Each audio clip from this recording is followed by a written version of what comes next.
The scream tore from Elena's throat before she was fully awake, her hands clawing at the empty sheets beside her. "Don't! Please don't go!" But the bedroom door was already closing, and through the frosted window she could see the silhouette of Victor Volkov disappearing into the howling darkness, snow whipping sideways in the pre-dawn chaos. 4 a.m, and he was walking away. Again. Elena's heart hammered against her ribs as she stumbled out of bed, her bare feet hitting the cold hardwood floor. The nightmare was still fresh in her mind, Victor lying motionless in a pool of crimson, his steel-gray eyes staring at nothing. It had felt so real. Too real. She'd known what she was getting into when she married him 6 months ago, or at least she thought she had. Victor Volkov wasn't just another businessman in Chicago's elite circles.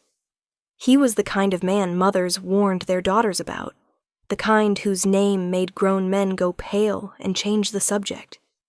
He controlled half the city's underground operations, commanded loyalty through fear and respect in equal measure, and had never, not once in his 42 years, let anyone see him vulnerable. Until her. Elena Whitmore had been a third-grade teacher from a nice suburb, the kind of woman who baked cookies for school fundraisers and believed in the fundamental goodness of people. She'd met Victor at a charity gala she'd been dragged to by her friend Sarah. He'd been standing alone near the bar, looking like he wanted to be anywhere else, his expensive suit doing nothing to soften the dangerous edge that surrounded him like an aura. Their eyes had met across the room, and something had shifted in the universe. 3 months later, they were married in a private ceremony that her mother still hadn't forgiven her for. "He's too old for you," her mother had said. "He's too dangerous. You don't know what you're doing, Elena." Maybe she hadn't, but she'd loved him anyway, loved him with a ferocity that surprised even herself. Now, standing in their bedroom while the grandfather clock in the hallway chimed 4 times, Elena felt that love twist into something sharp and painful in her chest. Because this wasn't the first time Victor had left in the middle of the night. It wasn't even the 5th. And every time he came back, if he came back, there was a little less light in his eyes, a few more shadows clinging to his shoulders. She grabbed her phone from the nightstand with shaking hands. No messages, no explanation, nothing. The house felt enormous and empty around her, all those rooms Victor had insisted they needed, the massive estate on the North Shore that was more fortress than home. Security cameras everywhere except the bedroom. "Your privacy is sacred," he'd told her firmly, and guards stationed at every entrance. Guards who would die for Victor, who answered to him, and him alone. Guards who wouldn't tell her a damn thing about where he'd gone, or why. Elena wrapped her robe around herself and descended the sweeping staircase, her mind racing. The nightmare's images kept flashing behind her eyelids. Victor bleeding. Victor dying. Victor gone forever because she hadn't been strong enough, smart enough, enough. She found Marcus in the kitchen, Victor's head of security, a mountain of a man with kind eyes, and a scar that ran from his temple to his jaw. He was making coffee, and he looked up when she entered, guilt written all over his face. "Mrs. Volkov," he said quietly, "you should be sleeping." "Where is he, Marcus?" Elena's voice came out steadier than she felt. "And don't tell me it's business. Not at 4 a.m. in a snowstorm. Not without even waking me to say goodbye." Marcus poured her a cup of coffee she hadn't asked for, buying time. When he finally met her eyes, she saw something there that made her blood run cold. "Pity." "There was a call," Marcus said slowly, "about an hour ago. I can't tell you more than that, Elena. I'm sorry. Can't or won't. Both." He set the coffee down in front of her. "Victor's orders. He wants you protected, which means keeping you out of it." Elena's hands clenched around the warm mug. Protected. Like I'm made of glass. Like I'm some delicate thing that needs to be locked away while he throws himself into danger. "He loves you," Marcus said simply. "More than I've ever seen him love anything. And that terrifies him." The words should have warmed her. Instead, they made her want to scream again. because she'd seen this pattern developing over the past few months. Victor pulling away, becoming more distant, keeping her at arm's length even when he was holding her close. She'd catch him watching her sometimes with such intensity it stole her breath, but when she'd ask what he was thinking, he'd just shake his head and change the subject. Last week she'd overheard him on the phone in his study. "No," he'd said, his voice hard as granite. "She's not to be touched. She's not part of this world. If anyone even looks at her wrong, I'll burn their entire operation to the ground." She'd felt a chill then, understanding for the first time what it really meant to be Viktor Volkov's wife. Not just the luxury and the protection, but the target. The bullseye painted on her back simply because he'd chosen her. And now he was out there in a blizzard, dealing with God knew what, and she was supposed to just sit here and drink coffee and wait like a good little wife. The hell with that. Elena stood up abruptly, startling Marcus. "I need my phone records from the house line. Can you access those?" "Mrs. Volkov? Can you access them, Marcus?" He studied her for a long moment, and she saw the exact second he made his decision. With a slight nod, he pulled out his tablet and tapped a few times. The call came from a blocked number, but it pinged off a cell tower near the old harbor district, the warehouse area. Elena's mind was already working. She'd grown up in Chicago, knew the city like the back of her hand. The harbor district warehouses had been abandoned for years, a wasteland of rusted metal and broken dreams that the city kept promising to redevelop. It was also, she'd heard Victor mention once in passing, neutral territory in the complicated web of Chicago's criminal underworld. Neutral territory meant meeting place, meant negotiation, or trap. "I'm going," Elena said. "Absolutely not." Marcus stepped between her and the door, and despite his kindness, she could see the immovable wall of loyalty to Victor in his stance. "He'd kill me himself if I let you anywhere near there. Then come with me. Protect me. That's your job, isn't it?" "My job is to follow Victor's orders." Elena felt frustration rising in her throat like bile. She was so tired of being protected, of being kept in the dark, of being treated like she couldn't handle the reality of Victor's world. She'd made her choice when she married him. She'd chosen him with her eyes open, or as open as they could be, and she was done being left behind. "Fine," she said, turning back toward the stairs. "Then I'll go alone." She made it 3 steps before Marcus's heavy sigh stopped her. "I'll take you within 2 blocks, he said finally. "But you stay in the car. You see what you need to see from a distance, and then we come straight back. Agreed?" Elena wanted to argue, wanted to demand more, but she could see she'd pushed Marcus as far as he would go. Agreed.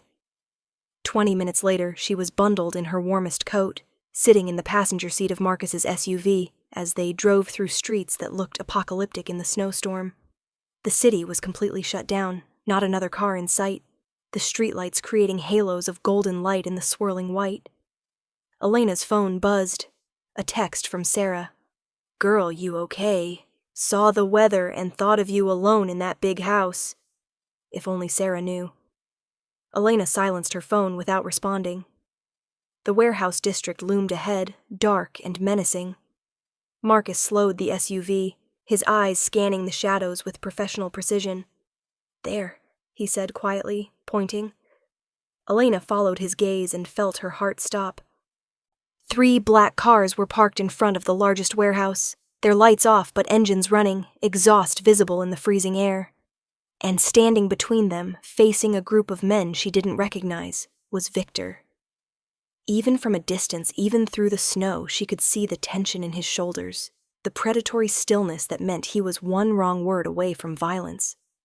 He was wearing the long black coat she'd given him for Christmas, and his silver hair, so distinguished she'd always thought, going gray so young, was getting covered in snow.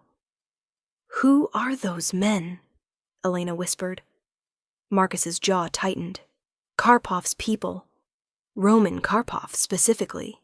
He's been trying to muscle in on Victor's territory for months. Smart, ruthless. And he doesn't follow the old rules. What old rules? The ones that say families are off limits. Elena felt ice that had nothing to do with the temperature spreading through her veins. He threatened me. It wasn't a question. Marcus's silence was answer enough. Through the snow, she watched Victor take a step forward, and even though she couldn't hear the words, she could read the danger in his body language. This was Victor Volkov at his most lethal. The man who had built an empire through sheer force of will and a reputation that preceded him like a shockwave. One of Karpov's men moved, reaching for something inside his coat, and Elena's scream caught in her throat. But Victor was faster. In a movement so quick she almost missed it, he had the man disarmed and on his knees, Victor's gun pressed against the back of his head. The other men froze, and for a long moment nobody moved.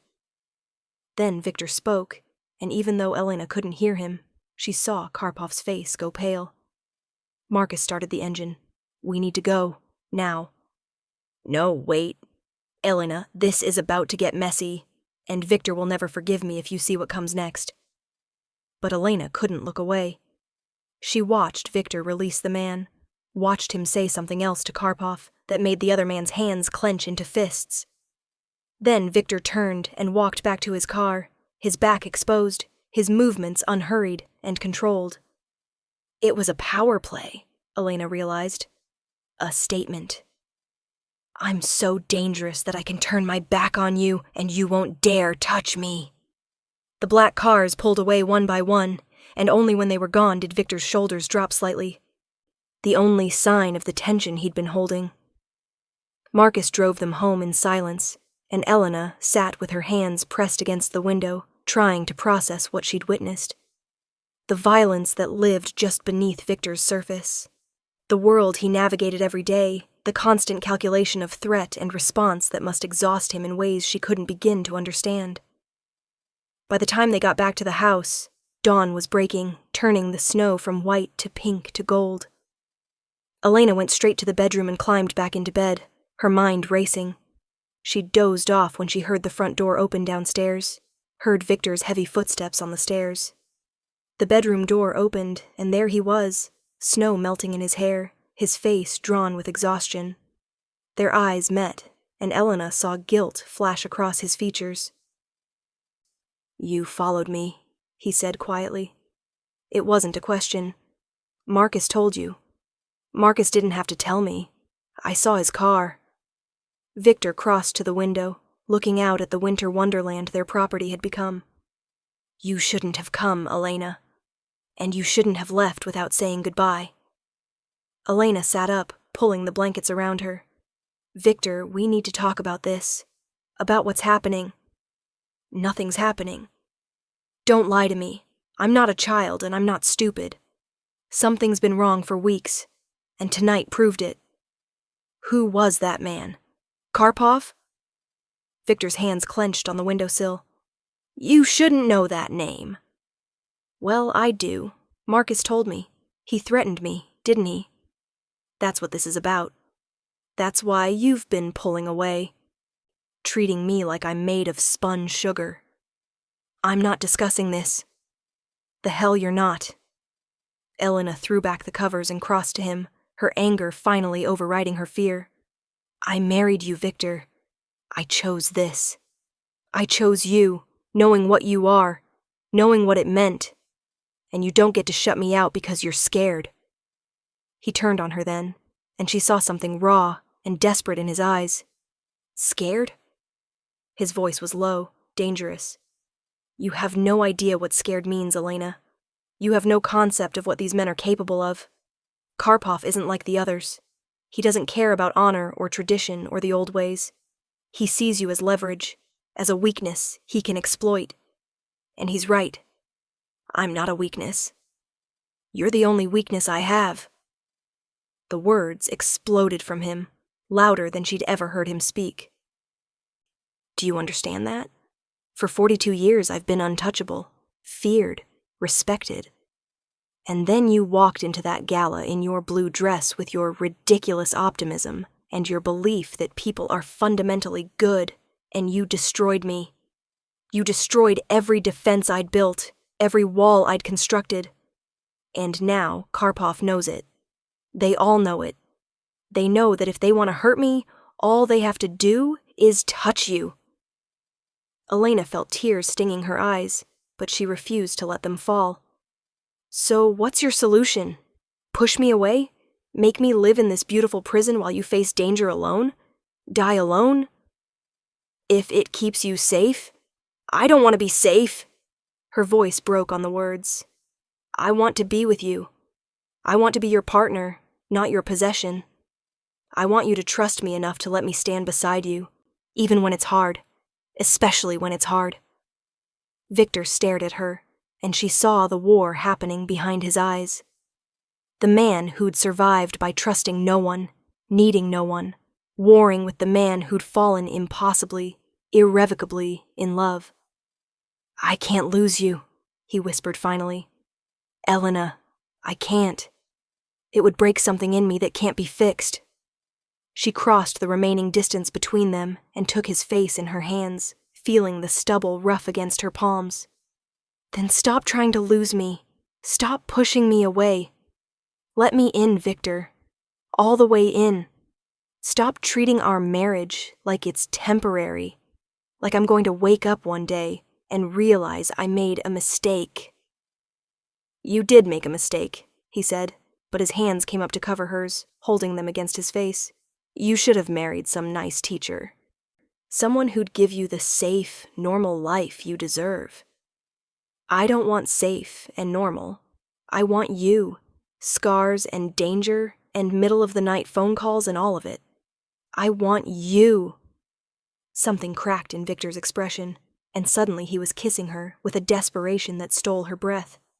His hands tangled in her hair, pulling her closer, and she could feel him trembling. When they finally broke apart, both breathing hard, he pressed his forehead against hers.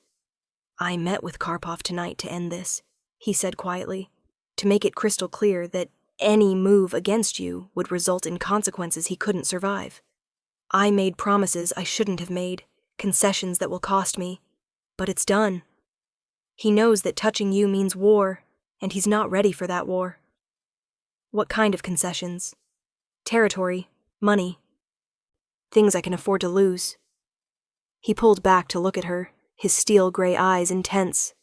Things that mean nothing compared to you. Elena felt her heart crack open. Victor. I'm not good at this, he continued, at being vulnerable, at letting someone in. I've spent my whole life making sure no one could hurt me, and then you came along and made me want things I thought I'd never have.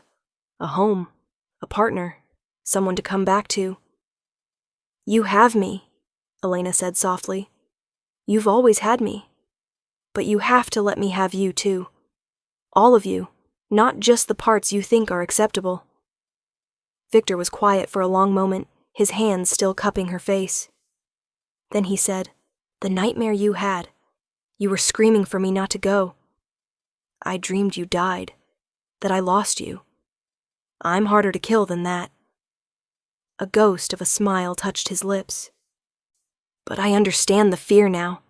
For years, death was just another business risk, something I planned for and mitigated.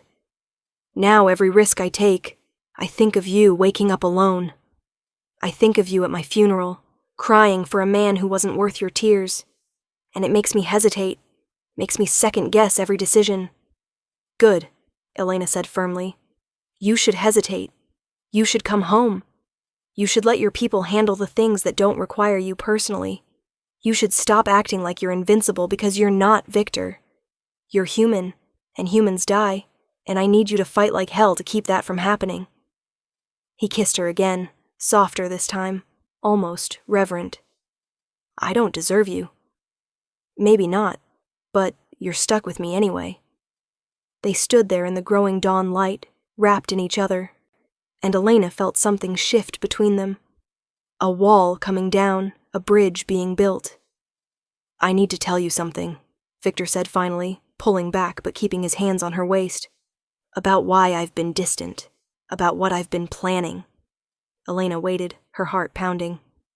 I'm stepping back, he said, from the business. Not immediately, not all at once, but I'm putting things in motion to transition my interests to legitimate enterprises. It'll take years, and it'll be dangerous, There will be people who see it as weakness, who will try to take advantage. But I've spent my whole adult life in the shadows, Elena. And I'm tired. I'm tired of looking over my shoulder, tired of making decisions that cost lives, tired of being the monster in other people's nightmares. What changed? Elena asked, though she thought she knew. You. Victor's smile was sad. You changed everything. I look at you, and I see a future I never thought I could have. Children, maybe, someday. Growing old together. Boring Sunday mornings reading the paper. All those normal things I used to mock. He paused, his expression growing serious. But more than that, I see a woman who deserves a husband, who comes home every night, who doesn't have blood on his hands, who can give her the life she should have had all along. Tears were streaming down Elena's face now. I don't need you to change who you are. I know, but I need to change. For me, for us, for the man I want to be when you look at me. Elena threw her arms around his neck, holding him tight. She could feel his heartbeat against her chest, steady and strong. We'll do it together, she whispered. Whatever comes, we face it together. No more secrets, no more shutting me out. Partners. Partners, Victor agreed, his arms tightening around her. Though I reserve the right to be overprotective sometimes. Old habits die hard. I can live with overprotective, Elena said, pulling back to look at him. As long as you can live with me refusing to be treated like fragile porcelain. Deal. He kissed her forehead. Now can we please go back to bed? I'm exhausted, and it's our first day as actual partners. I'd like to spend it sleeping next to my wife. Elena smiled and led him to the bed, both of them climbing under the covers. Victor pulled her against his chest, his chin resting on top of her head, and for the first time in weeks, Elena felt him truly relax. Victor? She said softly. Next time you get a call in the middle of the night, wake me up. Even if you can't tell me everything, at least let me know you're going. Let me say goodbye, just in case. His arms tightened around her. There won't be many more calls like that. But yes, I promise. They drifted off to sleep as the snow continued to fall outside, blanketing the world in white. And when Elena dreamed this time, it wasn't of death and loss. It was of Victor coming home, always coming home, walking through the door with snow in his hair and love in his eyes. The months that followed were harder than Elena had anticipated. Victor's transition away from his criminal empire wasn't smooth or simple. There were challenges from rivals who saw opportunity in his withdrawal, late-night meetings that couldn't be avoided, and moments where Elena saw the weight of it all pressing down on him. But there were victories, too. Small ones at first, Victor making it home for dinner 3 nights in a row. Then bigger ones, a legitimate business deal closing. A section of his old territory transferred peacefully to trusted associates who would maintain the fragile balance of power. And through it all, Victor kept his promise. He woke her before he left. He told her what he could. He let her in. One evening in April, 6 months after the snowstorm, they were having dinner on their terrace, watching the sunset paint the sky in shades of purple and gold. Spring had transformed their property into something magical, and Elena had spent the afternoon planting flowers in beds that had been empty since they'd moved in. Victor had been quiet through dinner, and Elena had learned to read his silences. This one was contemplative, not troubled. "What are you thinking?" she asked, reaching across the table to take his hand. He turned her hand over in his, studying it like he was memorizing every detail. "I was thinking about that gala, where we met, how I almost didn't go." "What made you change your mind?" Marcus insisted. "Said I needed to maintain appearances, show my face in legitimate society." Victor smiled slightly. "I was going to stay for 20 minutes and leave, and then I saw you." "I was so nervous that night," Elena admitted. "Sarah had dragged me there and I felt completely out of place. All those wealthy people in their designer clothes, and me in a dress I'd bought on sale. You were the most beautiful woman in the room." Victor's voice was soft but certain. And when you smiled at that waiter who spilled champagne near you, when you told him it was fine and not to worry, I knew I was in trouble. Because I was nice to a waiter? Because you were kind in a room full of sharks? Because you saw him as a person, not as help? Because you were so fundamentally good, and I wanted that goodness near me, even though I knew I didn't deserve it. He raised her hand to his lips, kissing her knuckles. I still don't deserve it, but I'm grateful for it every single day. Elena felt tears pricking her eyes again. Victor had become more open with his feelings over the past months, but it still caught her off guard sometimes, the depth of emotion from a man who'd spent decades teaching himself not to feel. You deserve more than you think, she said softly. Victor stood, pulling her to her feet and into his arms. They swayed there on the terrace, dancing to music only they could hear as the sun dipped below the horizon. Elena Volkov, he murmured against her hair. My wife, my partner, my salvation. She pulled back to look at him, seeing her own love reflected in his eyes. And you're mine. All of it. The good, the bad, the dangerous, the gentle. All of it is mine, and I'm never letting go. Good, Victor said. Because I'd hunt you down if you tried to leave. Elena laughed. That's probably the most romantic threat I've ever received. I'm a work in progress. But he was smiling, really smiling, in a way that made him look years younger. They stood there as darkness fell, wrapped in each other's arms, and Elena thought about that morning in the snowstorm, how she'd woken up screaming, terrified of loss, how Victor had walked into danger rather than pull her into it, how they'd both been trying to protect each other in ways that only pushed them apart, and how they'd found their way back to each other anyway, because that's what partners did. They stumbled, they fought, they made mistakes, but they kept choosing each other, kept fighting for each other, kept building something stronger than either of them could create alone. No more nightmares, Victor said quietly, as if reading her thoughts. I come home now, every time. That's my promise to you. Elena tilted her face up for a kiss, and I'll be here waiting. Every time. That's mine to you. As promises went, they were simple ones, but they were enough. More than enough. They were everything. The call came 3 weeks later at 2 p.m. on a Thursday. Elena was in the kitchen trying a new recipe, flour dusting her hands, when her phone buzzed with a number she didn't recognize. Mrs. Volkov? The voice was young, female, terrified. My name is Sophie. I work at Mercy General Hospital. Your husband asked me to call you. Elena's heart stopped. What happened? There was an incident. He's been shot. He's stable, but the phone slipped from Elena's hands, clattering against the counter. Shot. Victor had been shot. All those promises about coming home, about being safe, and now he was bleeding in a hospital somewhere, while she stood in their kitchen covered in flour like an idiot. Marcus appeared in the doorway before she could even call for him, his face grim. He'd obviously gotten the same call. Car's ready. Let's go.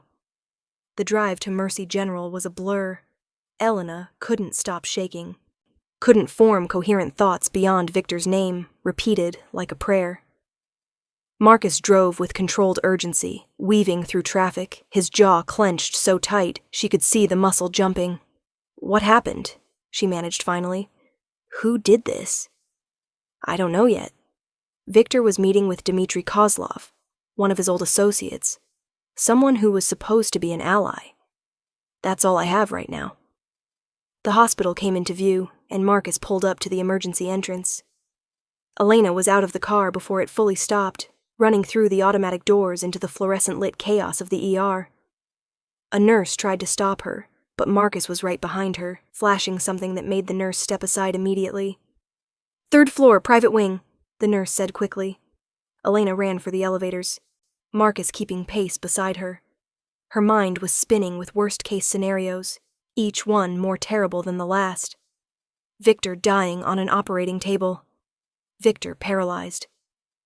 Victor changed forever, the light gone from his eyes. The elevator doors opened on the 3rd floor, and Elena saw armed men stationed in the hallway, Victor's people, there to protect him even now. They parted to let her through, and she burst into the private room at the end of the corridor. Victor was sitting up in bed, his shirt off, a bandage wrapped around his left shoulder. His face was pale but alert, and when he saw her, relief and guilt warred in his expression. "Elena." She crossed to him in 3 strides and slapped him, hard. The sound echoed in the quiet room. Victor's head turned with the force of it, and for a moment, nobody moved. Then Elena burst into tears, her anger dissolving into terror and relief. "You promised," she sobbed. "You promised you'd come home. You promised it was getting safer. You promised—" Victor caught her wrist gently, pulling her down onto the bed beside him. His good arm wrapped around her, holding her against his chest while she cried. "I know. I'm sorry. I'm so sorry. What happened?" She pulled back, wiping her eyes, trying to get control of herself. "Sophie said you were shot. Was it Kozlov?" "No." Victor's voice was hard. "It was a kid. Couldn't have been more than 19. Walked into the restaurant where Dmitri and I were having lunch, pulled out a cheap pistol, and started shooting. Got me in the shoulder before my people took him down." Elena felt cold spreading through her veins. "Why? Was he sent by someone?" "That's what we're trying to figure out." Victor touched her face with his good hand, his thumb wiping away her tears. "Elena, listen to me. I'm fine. It's a through and through, missed everything important. I'll be sore for a few weeks, but I'm fine. You're not fine. You were shot. Someone tried to kill you." "Someone always wants to kill me," Victor said with dark humor. "It comes with the territory." "Don't." Elena's voice shook. "Don't make jokes. Not about this. Not when I got that call and thought—" Her voice broke. "I thought I'd lost you. I thought I'd have to plan your funeral and figure out how to live in a world where you don't exist. And I couldn't breathe, Victor. I couldn't breathe." His expression crumpled, and he pulled her close again, pressing his lips to her hair. "I'm here. I'm right here, and I'm not going anywhere." Marcus appeared in the doorway, his phone in his hand. "Victor, we have information." "Not now, Marcus." "It's important. The kid, his name was Tommy Reeves. Dimitri's people questioned him before the police arrived. He was hired through an intermediary, given $5,000 and a photo. Your photo, specifically. He was told you'd be alone." Elena felt Victor's body tense against her. "Someone knew where I'd be. Someone close." "It gets worse." Marcus's expression was grim. "Tommy said the person who hired him told him you'd killed his brother. Fed him some story about you being a monster who needed to be stopped. The kid thought he was being a hero." "Whose brother?" Victor's voice had gone dangerously quiet. "We're working on that. But Victor, if someone's using civilians, if they're recruiting people outside the usual channels, then the rules have changed," Victor finished. "And Elena's at risk." "I'm right here," Elena said sharply. "Stop talking about me like I'm not in the room. And if I'm at risk, then we deal with it. Together. Like you promised." Victor looked at her, and she saw the struggle happening behind his eyes again. The instinct to protect her warring with his promise to treat her as a partner. "Together," he said finally. "But you need to understand what that means. If someone's targeting me through civilians, through people who think they're doing the right thing, then this is a different kind of war. I can't predict it, can't control it the way I controlled the old threats. Then we adapt." Elena forced her voice to steady, forced herself to think instead of just feel. "We figure out who's behind this and we stop them. But we do it smart, and we do it together, and you stop trying to handle everything alone." Marcus cleared his throat. "There's something else. The intermediary who hired Tommy. The kid gave us a description.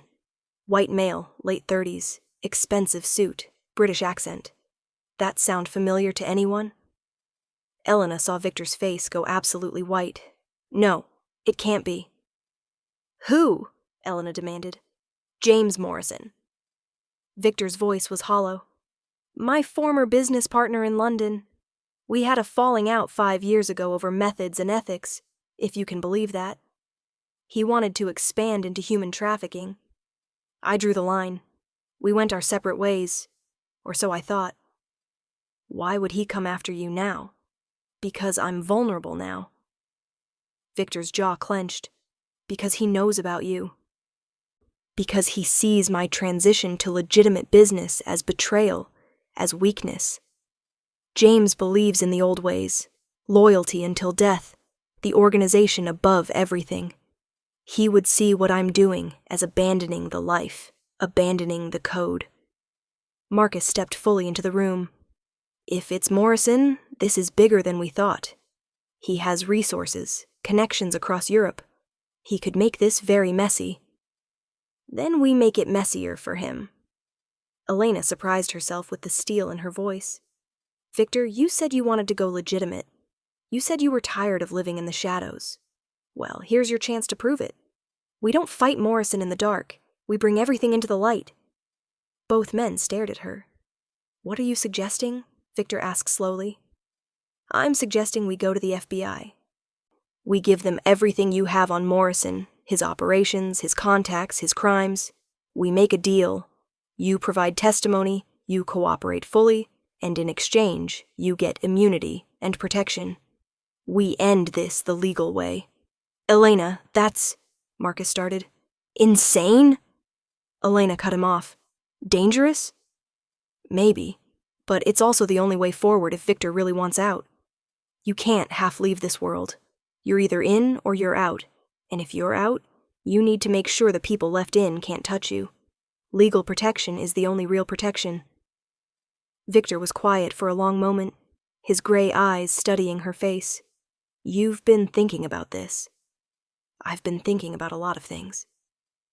Elena took his hand, lacing their fingers together. I've been thinking about what it means to really leave, to really build a new life. And I don't think you can do it by just stepping back and hoping everyone respects your boundaries. Morrison proved that today. You need actual, legal, ironclad protection. And yes, that means giving up information on people you used to work with. But Victor, those people aren't your friends. They're not your family. I'm your family. She saw something shift in his expression, saw the moment he understood what she was really saying. This wasn't just about Morrison. It was about making a clean break, burning the bridges, choosing a side definitively and completely. It'll make me a target, Victor said quietly. A rat. There are people who would spend everything they have to kill me for cooperating with the feds. There are already people trying to kill you, at least this way. You'd have the full weight of the federal government protecting you, protecting us. Marcus shifted uncomfortably. Victor, she's right. I hate to say it, but she's right. Morrison won't stop with one attempt. And if he's recruiting civilians, turning you into a villain in their eyes, he could send a dozen more kids like Tommy. You can't protect against that, not long term. Victor looked between them, and Elena could see the years of survival instinct fighting against this new path. Everything in his training, his experience, told him that cooperating with law enforcement was suicide. But everything in his heart, everything he'd become since meeting her, told him it was the only way forward. I need to think, he said finally. No. Elena's voice was firm. You need to decide. Right now. Because every hour we wait is an hour Morrison has to plan his next move. Every day you hesitate is another day we're vulnerable. I love you, Victor. I love you more than I thought it was possible to love another person. But I will not spend our lives looking over our shoulders, jumping at every shadow, wondering if today is the day someone succeeds where Tommy failed. I won't live like that, and I won't watch you die because you were too proud to ask for help. The room went completely silent. Elena could hear her own heartbeat, could feel Victor's pulse where her fingers pressed against his wrist. Then Victor lifted their joined hands to his lips, kissing her knuckles softly. You're the bravest person I've ever met, he said quietly. And you're right.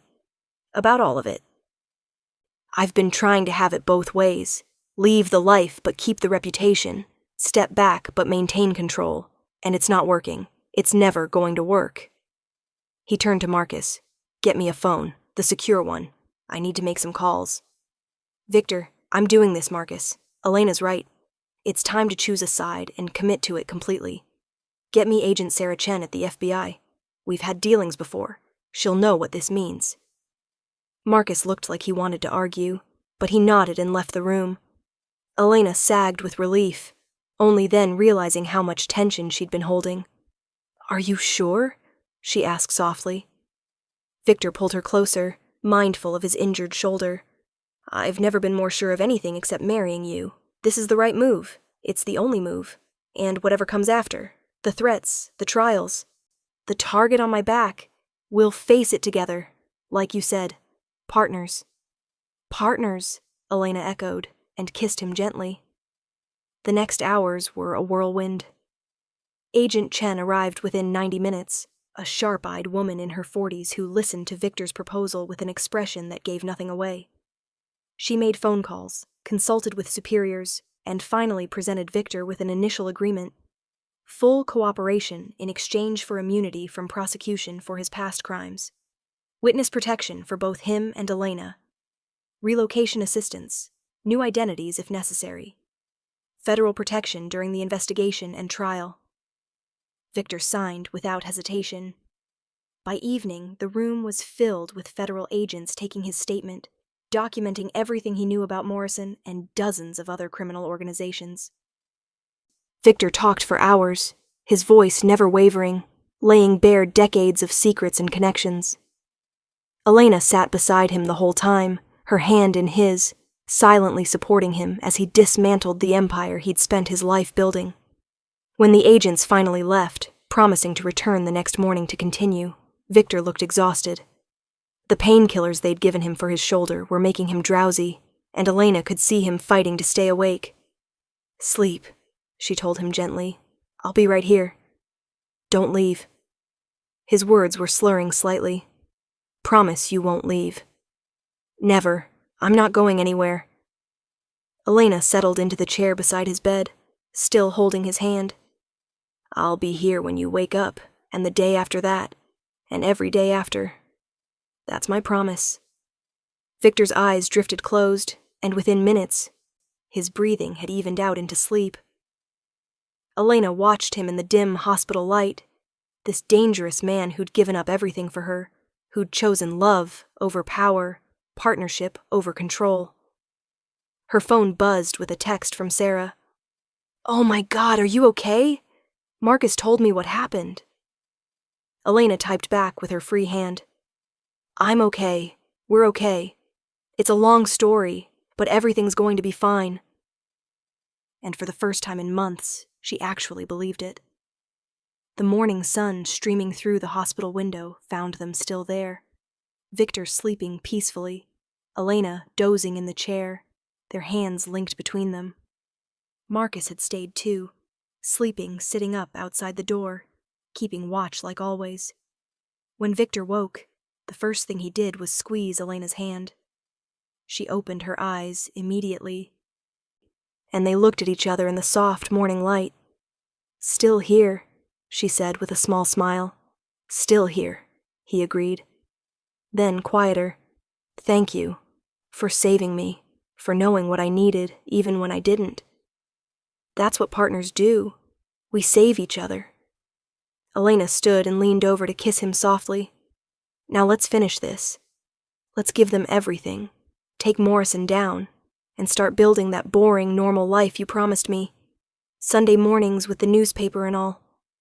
Victor smiled, really smiled, and Elena saw in his eyes not the feared Mafia boss who'd ruled Chicago's underworld, but simply the man she loved. The man who'd chosen her. The man who was finally, truly coming home. Together, Victor said. Together, Elena promised. And this time, she knew neither of them would ever have to face the darkness alone again.